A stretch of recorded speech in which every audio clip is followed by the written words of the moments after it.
Et nous sommes de retour à notre magazine de télévision. Encore une fois, grand bonjour. Merci de suivre l'émission. Nous recevons un artiste qui vient de l'Est de la République démocratique du Congo. Il vit à Montréal. Il a également une fondation qui vient en aide aux enfants dans l'Est de la République démocratique du Congo ainsi que dans d'autres pays, en fait certains pays frontaliers. Puis il pourra nous en parler. Mais on le reçoit surtout comme artiste montréalais de cœur. Bonjour Jonathan, comment ça va? Bonjour, ça va bien, merci. Et vous? Oui, ça va, merci. C'est un honneur de vous recevoir à l'émission. Je vous vois là, tout chic, Merci beaucoup. Avec l'insigne sur votre, comment dirais sur ce que vous portez, c'est marqué JB. Ouais, ça c'est mon initial. En Ça, fait, c'est Jonathan Boudjou. Boudjou. Ouais. Alors, comment est-ce qu'on vous présente? Ah ben, je m'appelle Jonathan Boudjou, Oui. Son of God. Je suis un artiste gospel, je fais de la musique gospel. Je vis à Montréal, mais je suis un artiste congolais vivant à Montréal. Vous faites essentiellement de la musique gospel, c'est ça? Ouais, je fais de la musique gospel. Ok, dites-moi pourquoi la musique gospel? La musique gospel, je l'ai fait parce que déjà, je suis sauvé, je suis un chrétien. Je suis un chrétien en tant que chrétien et puis j'ai ces dons-là. Vous avez dit une chose, moi je capte tout, hein, Ok, comme ok. l'éponge, vous dites, je suis sauvé. Pourquoi sauvé? Sauvé, c'est-à-dire j'ai accepté Jésus comme Christ est sauveur de ma vie. Ok, parce qu'avant vous ne l'étiez pas, c'est ça? Non. Mais comment vous expliquez ça? Bon, je peux expliquer à bref. Oui, d'accord. En fait, moi, déjà, je suis né dans une famille chrétienne. Oui, Je suis né dans une famille chrétienne, mais j'allais toujours à l'église, mais j'étais enfant à l'époque. Oui. Je ne pouvais pas comprendre tout, pourquoi je vais à l'église et qu'on sort. Mhm. Après, j'allais à l'église, je chantais aussi à l'église, Oui. mais après, j'ai arrêté. Du coup, j'ai arrêté, j'allais plus. Et ça se passait en Afrique, là? En c'est ça? Afrique, bien sûr, en Afrique. Chez vous, à l'est du Congo? À l'est du Congo, à D'accord. Bunia. À Bunia, ouais, c'est ça. ok. Comme vous le savez, les jeunes de nos jours, ils sont dans tout, dans l'alcool, les consorts. Moi, j'étais aussi comme eux. Mais après, à un moment donné, Dieu m'a fait grâce, il m'a tiré de là. Après, je me suis encore retrouvé dans la musique gospel parce que c'était les plans de Dieu pour moi, en fait. Mais c'était votre plan aussi? Non, je ne dirais pas que c'était mon plan parce Non. que c'est Dieu qui m'a appelé à faire ça. Je ne me suis pas engagé seulement à aller moi-même. Oui. Dieu m'a convaincu et puis... Non, parce que si je vous pose toutes ces questions, ça vous paraît quand même surprenant que je vous pose ces questions, n'est-ce pas? oui, je peux dire. Mais j'aime comprendre, j'aime également que notre public, le public qui nous suit, actuellement, parce que nombreux ne vous connaissent pas, Ouais. même nombreux ne me connaissent pas non plus, on nous entend parler entre Africains, on entend des expressions, Yeah. je suis sauvé, et moi je me demande, mais pourquoi est-ce que tu es sauvé? Qu'est-ce qu'on t'a fait pour que tu sois sauvé? Est-ce que tu avais des problèmes? Tu étais malade? En fait, C'est quoi sauver, l'histoire? quand on parle de sauver, c'est pas qu'on était malade, mais bien sûr, spirituellement, on était malade, parce que quand on n'a pas accepté Jésus à corps, on suppose qu'on est malade, parce que c'est Jésus qui est tout pour nous. C'est Dieu qui nous a créés. Alors, si on est créé, parce que la Bible dit que tout ce qui respire loue l'Éternel, tant qu'on est vivant et puis on respire cette air-là que Dieu a créée, pourquoi ne pas louer ce Dieu-là? D'accord. Alors, c'est pourquoi je me dis je suis sauvé parce que j'étais dans les péchés et Dieu m'a tiré de là. Et je suis sauvé maintenant, je suis devenu une nouvelle créature. Ok. Ouais. Et dans ce sens-là, vous avez donc opté pour la musique gospel dans le but de remercier Dieu finalement, quelque part. C'est ça. En fait. Mais dans vos compositions, est-ce qu'on sent cela ou est-ce que vos compositions vont vers autre chose? Ou est-ce que composez-vous ou est-ce que vous faites beaucoup plus de l'interprétation? Non, j'ai écrit aussi des chansons parce que j'ai une équipe avec qui on travaille. Dieu m'a fait grâce, j'ai une équipe avec qui on travaille. Nous écrivons des chansons. J'interprète pas beaucoup. J'ai mes chansons. Vous pouvez aller déjà sur mes réseaux sociaux. Vous pouvez voir les chansons. Mais justement, on va aller tout de suite. Là, on va permettre au public, avant de continuer notre conversation, de découvrir un petit peu votre art. Alors, qu'est-ce que vous nous présentez là sur YouTube? Qu'est-ce qu'on peut retrouver facilement sur YouTube? Vous pouvez aller regarder Amazing Love. Amazing Love. Yeah. Un amour amusant. Mais il a un amour, c'est amazing, je sais pas comment je peux expliquer ça en français, mais je sais pas si c'est surprenant ou un amour vraiment fort là, on ne s'attendait pas, tu vois. D'accord, donc Amazing Love, avec Jonathan Boudjou. Et voilà. Ok.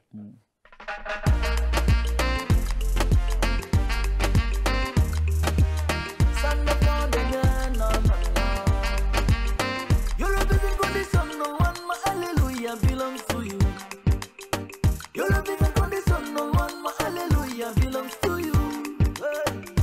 one like you, Jesus. I wanna be with you. I just wanna be where you are. I need your love and affection, yeah. Every time when I think about your love, when you came down, die for me, oh God.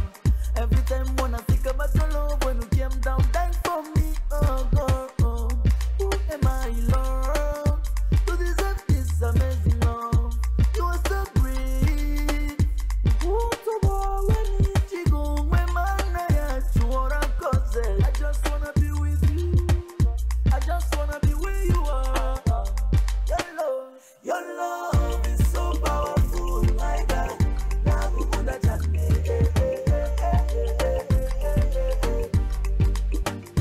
Your love is so powerful, my God.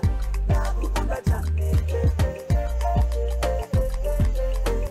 Jonathan, je reviens à vous, à cette interview, à Ici Télévision, au magazine, donc notre magazine Ça va causer. J'ai envie de vous poser une question, mais ne la considérez pas comme une question piège. Ok. Nous sommes en train d'échanger, Ok. vous et moi. Je suis chrétien comme vous, peut-être un peu moins pratiquant, mais bon, Ben, je crois gloire à Dieu. comme beaucoup de nos frères. Ah, gloire à Sauf Dieu. que je dirais comme un monsieur que j'ai reçu ici, moi je crois parce que en tant qu'Africain, en tant que colonisé du Congo belge, on nous a transmis une religion qui n'était pas la nôtre, qui était une religion occidentale, qui était le catholicisme, et dans lequel moi j'ai grandi. On a vu aussi chez nous d'autres types de religions protestantes, et jusqu'à arriver aujourd'hui, l'on parle plus de protestantisme africain, mais basé plus sur les rites et les traditions occidentales quand même. D'où ma question.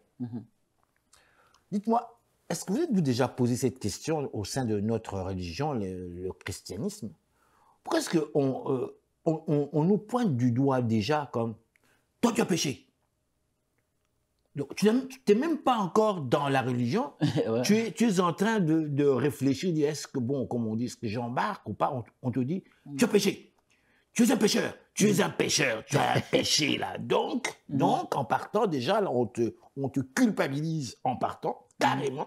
Et donc, tu vis avec ça. Lorsque je t'entends parler, tu es même convaincu et tu te demandes, mais quel péché moi j'ai fait, bon Dieu, tu viens de naître. Mais tu as péché quand même. Donc, tout le temps que tu vas être là, il faut que tu fasses tout pour le jour de ta mort, que ces péchés-là doivent partir. Est-ce que quelque part, si on y réfléchit entre nous, est-ce que c'est pas quelque part, je dirais pas de la manipulation intellectuelle quelque part, ou de la manipulation psychologique? Nous parlons de religion, nous parlons de croyance, et c'est très sérieux. C'est très, très sérieux. Je vous laisse la parole. Déjà, quand vous me parlez des gens qui doivent déjà, tu as péché, je ne suis pas pour ça parce que c'est ce qu'on appelle, comment on appelle ça, c'est du jugement. Ils sont en train de juger quelqu'un. Ben, ce qui est là, réellement, les péchés existent. Les péchés existent. Et quand on voit quelqu'un est en train de faire quelque chose qui n'est pas permis dans la Bible, que la Bible n'a pas permis ça à un chrétien, c'est les péchés. C'est-à-dire, admettons aujourd'hui, je peux venir, je trouve qu'une personne est en train de commettre l'adultère. OK? Par exemple, cette personne-là, il n'est pas marié, mais il fait des choses que la Bible interdit, en fait. On peut quand même l'approcher et lui dire, ça, c'est pas bon. Dieu ne veut pas ça. Nous devons marcher comme ça. D'accord. Mais moi, je vous ramène dans une société démocratique. Vous et moi, nous vivons à Montréal, au Canada, où il y a quand même une certaine liberté, vraiment une liberté dans le vrai sens du terme. La personne peut vous répondre, monsieur, de quel droit vous permettez-vous de me juger? Qui êtes-vous? Vous n'êtes pas Dieu, vous êtes un humain comme moi. Ça, c'est un. Deux, les églises, ce sont des institutions matérielles créées par des humains avec des croyances basées sur le naturel, sur leur milieu naturel, quelque part. Si on regarde les différentes religions, c'est toujours basé par rapport à notre milieu naturel. Sauf l'Afrique, où nous avons des religions importées, que ce soit chez les musulmans, chez les catholiques et autres. Nous avons quand même nos propres religions, mais qui ont été vraiment, mais vraiment complètement écrasées, sinon déformées, parce qu'on parle plus de sorcellerie. Alors que nous ne le sommes pas, quelque part. Enfin, je vous laisse encore une fois commenter là-dessus. Vous dites la religion en Lorsque vous me Afrique dites, versus, lorsque versus vous me le Canada. dites un monsieur que vous considérez comme étant ayant commis l'adultère, un exemple, l'adultère, la personne qui vous répond, mais monsieur, de quel droit? De quel droit vous permettez-vous non seulement de m'attribuer un titre, un nom, un adjectif adultère par rapport à quoi? Si la personne n'est pas croyante, comme on en a plein de nos jours, si la personne vit sa vie de manière très matérielle et bon, on ne considère pas que pour elle, ce sont ses croyances, de quel droit on peut dire que cette personne-là, elle est adultère? Mais déjà, on ne peut pas. Quand on évangélise, il y a une façon que le Saint-Esprit nous met des choses à cœur. Le Saint-Esprit nous donne une sagesse, comment on peut aller approcher quelqu'un, parler à quelqu'un. Parce que ce que vous venez de dire, Tato, c'est vraiment réel. On ne peut pas seulement débarquer comme ça et puis commencer à juger quelqu'un, dire que toi, tu commets beaucoup de fautes et qu'on sort. Surtout quand on sait, d'après les commentaires qu'on a, ces religieux-là eux-mêmes ne sont pas nécessairement exemplaires. Bon, là, je ne vais pas entrer dedans parce que je ne suis pas sûr vraiment. Alors, comment donner des leçons? Après c'est ça ce que je voulais te dire. En fait, oui. Il y a une façon d'approcher quelqu'un, les parler, parce que quelqu'un qui n'a jamais connu Dieu, qui n'a jamais entendu parler de Dieu, ça sera un peu difficile de l'approcher et puis de les reprocher comme ça. Donc il y a une façon dont tu peux... Mais l'évangélisation, c'est pourquoi nous évangélisons en fait. Il y a des façons qu'on évangélise les gens. Comme à l'église on dit, il y a des chrétiens qui sont bébés encore. Oui. Dans le monde aussi, il y a des gens qui sont vraiment bébés, ils ne savent rien du tout. Comme il y a des chrétiens matures.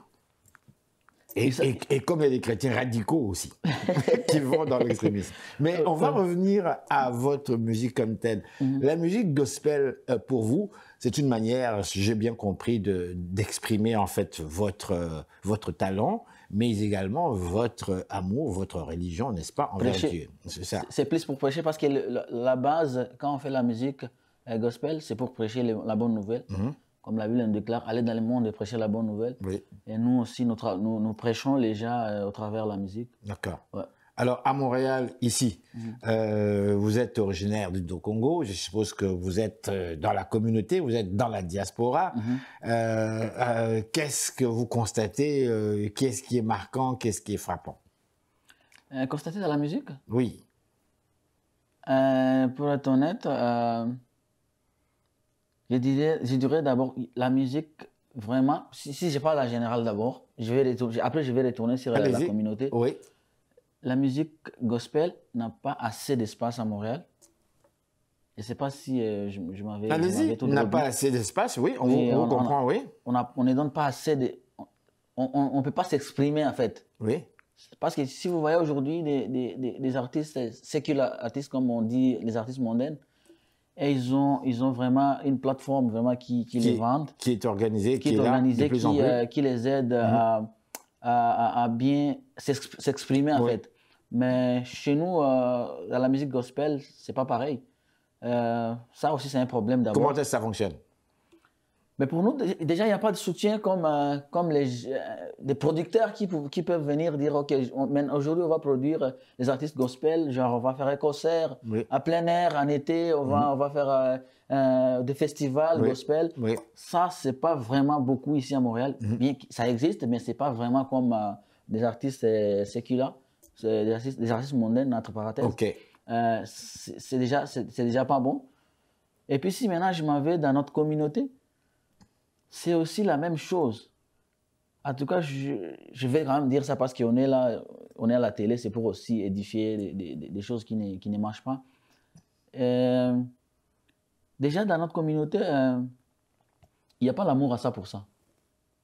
C'est-à-dire, les artistes gospel, il arrive des fois, on ne prêche pas du gospel, mais on se rivalise entre nous. Tu vois, ça aussi, ça fait que on ne peut pas évoluer parce que Tato, tu m'as dit ici, il y a des chrétiens qui se passent pour les chrétiens, mais en réalité, ils ne sont pas chrétiens. C'est aussi dû à des choses comme ça. Donc moi, vraiment, moi, sincèrement, on peut prier Dieu parce que nous, les hommes, on peut rien faire, mais on peut quand même conseiller, mais je sais que c'est Dieu qui va agir. Déjà, si ça, on enlève ça dans notre communauté, je sais que la musique gospel va aller en avant. Donc la compétition, pour vous, c'est carrément nuisible, quoi. C'est ça? Compétition, ça ne doit pas exister dans la musique gospel parce que nous tous, on fait partie du corps de Christ. Tous, on fait la même chose. L'objectif est de gagner des âmes à Dieu. L'objectif est de peupler les cas des diables pour aller peupler les cas de Dieu. Oui. Donc, si maintenant... Le camp du diable, c'est ça? C'est ça. Nous, on parle de ça, c'est-à-dire aller comme, parce que vous ne voulez pas ces mots-là, je ne sais pas. Non, aller sauver les moi gens, je ne vous juge pas, je ne vous juge pas. aller Vous sauver utilisez les les gens mots qui que vous sont voulez. sauver les gens qui sont dans les péchés Oui. et les ramener à Dieu. C'est ça l'objectif. Alors nous devons tous nous focaliser sur cet objectif-là. Non pas pour nous confronter à nous. C'est un peu ça, quoi. Oui. J'ai envie de vous poser d'autres questions ici. Ouais. Comme vous le savez, je représente le public quelque part. Ok. Peut-être mes questions vont vous paraître ridicules ou peut-être stupides, mais je m'arrête à gauche et à droite, j'entends des choses. Vous savez, j'entends des choses et puis bon, je me dis, quand j'ai l'occasion de parler avec nos frères et sœurs, je leur pose la question naturellement. Maintenant, voici ma question. Dites-moi, nous avons constaté que ici, nous sommes en Amérique du Nord, plus précisément à Montréal, au Québec, la province de Québec. Nous avons constaté que les églises catholiques, principalement, puisque c'était des catholiques, c'est des catholiques, s'effondrent graduellement. Nous avons constaté également que les églises se transforment en condominiums de plus en plus. Nous avons constaté également la désertion des églises lors des périodes telles que Noël et autres. Nous avons constaté aussi que les églises sont principalement fréquentées par les personnes âgées qui pensent à leur mort et qui réfléchissent à l'au-delà comme tel. Les jeunes, niet, ils sont très peu. Alors, par contre, on constate chez nous, nos frères noirs principalement et africains, on est dans les églises plein. Mais c'est pas mauvais, c'est pas nécessairement mauvais. Mais on constate, les églises sont pleines. Mais non pas les églises catholiques. Nos églises à nous, ce qu'on appelle les églises de réveil. Réveil par rapport à quoi? Est-ce qu'avant on n'était pas réveillés, on était endormis et maintenant nous sommes réveillés par rapport à quoi? Et en plus, j'ouvre la parenthèse, comme je la ferme, on utilise les principes, traditions anglo-saxonnes, principalement dans les églises de réveil comme telles, c'est-à-dire les églises protestantes. Pourquoi est-ce qu'on les appelle églises de réveil africaines? C'est encore là l'autre question. Bref, je m'arrête là. Alors, ce que moi je me dis, comment expliquer que le Québécois qui nous observe, qui nous voit, on est là, on va prier. C'est pas mauvais, mais on prie. On prie beaucoup, on croit réellement et c'est sérieux. On est en Occident. Vous, comment est-ce que vous voyez ça, vous? Est-ce que c'est ordinaire? C'est, je dirais pas normal, mais c'est ordinaire, selon vous? Le fait que nous, on prie beaucoup plus que la communauté d'ici. Oui, oui. Je dirais que c'est aussi... c'est déjà la base aussi. La base, je vais m'expliquer. Oui. La base, c'est-à-dire, nous, quand on est venu de là, on vit dans une société où la prière, pour la plupart des gens, la prière, l'église, c'est quelque chose d'important. C'est très important. Pourquoi? Parce qu'on a des problèmes, parce que c'est la misère, c'est ça? Non, c'est pas ça, c'est parce qu'on doit prier Dieu, on doit chercher Dieu. On doit chercher Dieu. Comme je t'ai dit tantôt, comme dans la Bible, la Bible déclare que tous ceux qui respirent louent l'Éternel, c'est dans cette optique aussi. Quand nous, on sait qu'on vit, c'est parce que c'est Dieu qui nous a donné cette souffle de vie. Nous devons aller à l'église, nous devons chercher sa face, nous devons prier. Ça, c'est déjà des bases. Déjà, quand on vient déjà chez nous, en Afrique, dès les bas âges, tu vois, les parents apprennent aux enfants d'aller à l'église, on doit prier, on doit faire ceci, c'est ça en fait. Mais vers 6, je ne vais pas aussi, je vais pas juger nos frères d'ici. Oui. Et aussi, ils prient. Ils prient. Il y a des gens qui prient comme nous d'ailleurs aussi, ils plus que nous-mêmes. Oui. Mais je dirais parce que leur société est plus... c'est vrai, ils sont nés... Avant peut-être avec les grands-parents et consorts, ils allaient plus à l'église. Maintenant, la société aussi commence à se transformer avec... la situation, il y a beaucoup de travail, il y a tout consort, mais il n'y a pas vraiment assez de temps pour montrer aux enfants. Oui. En fait, il y a beaucoup de biens matériels. Il y a la facilité de biens matériels, n'est-ce pas? Non, c'est juste parce qu'ils sont vraiment occupés avec le travail, tu vois. Oui, ils travaillent beaucoup, quoi. Ils travaillent beaucoup. Chez nous, on ne travaille pas. On travaille peu. Au travail aussi, on a cette conscience-là encore d'aller à l'église, tu vois. On sait qu'on doit aller prier Dieu, les dieux qui nous a créés. Oui. Cette conscience-là existe encore. Et que répondez-vous à ceux qui disent qu'on va prier Dieu parce qu'on a peur?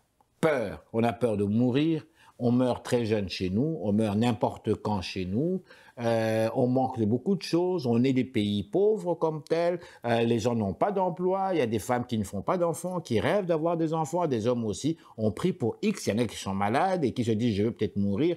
Beaucoup de personnes prient pour X raisons. Est-ce que je me trompe? Est-ce que c'est faux ce que j'affirme? Je ne peux pas être à 100% avec tout. Je ne suis pas d'accord à 100% avec vous. Vous n'êtes pas obligé d'être d'accord. Donnez-nous votre point de vue à vous. Oui, c'est ça, c'est ça que j'essaie d'expliquer. Oui. Certes, il y a des gens qui vont à l'église pour... ils sont malades, ils savent prier pour que Dieu les guérisse. Il y en a. Il y a aussi des gens qui ont des problèmes. Oui. Parce que c'est Dieu qui donne la solution à tous nos problèmes. C'est-à-dire c'est à lui qu'on doit aller crier. Mais dire que tout le temps, on s'en va prier juste parce qu'on a des besoins, ça, je ne suis pas d'accord avec. Donc, on va prier parce qu'on aime Dieu, tout simplement. C'est ça, on doit prier parce que Dieu existe, parce que Dieu nous a donné cette souffle de vie. Parce que si maintenant on se dit, Dieu, on va aller prier Dieu parce qu'on est malade ou on n'a pas à manger. C'est-à-dire, on est ingrat parce qu'on oublie que cette souffle de vie que nous avons, c'est Dieu encore qui nous a donné encore. Jonathan, je vous arrête là. Je vous dis merci d'avoir participé à l'émission. Merci beaucoup. On va passer à une autre, comment dirais-je, à un autre vidéoclip. Qu'est-ce que vous nous proposez? Vous pouvez aller regarder Only You God. Only You God. Yeah. Seulement vous, Dieu. Ouais. Merci. Merci Jonathan. Merci. Bonne journée. Merci à vous.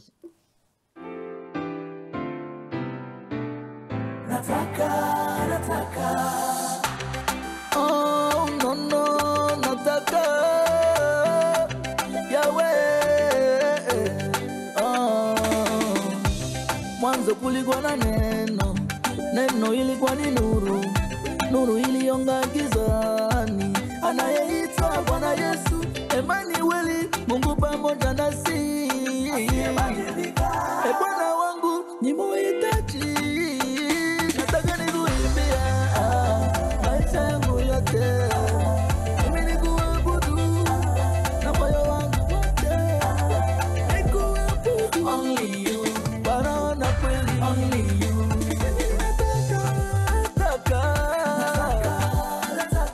Mimi nataka maisha takatifu,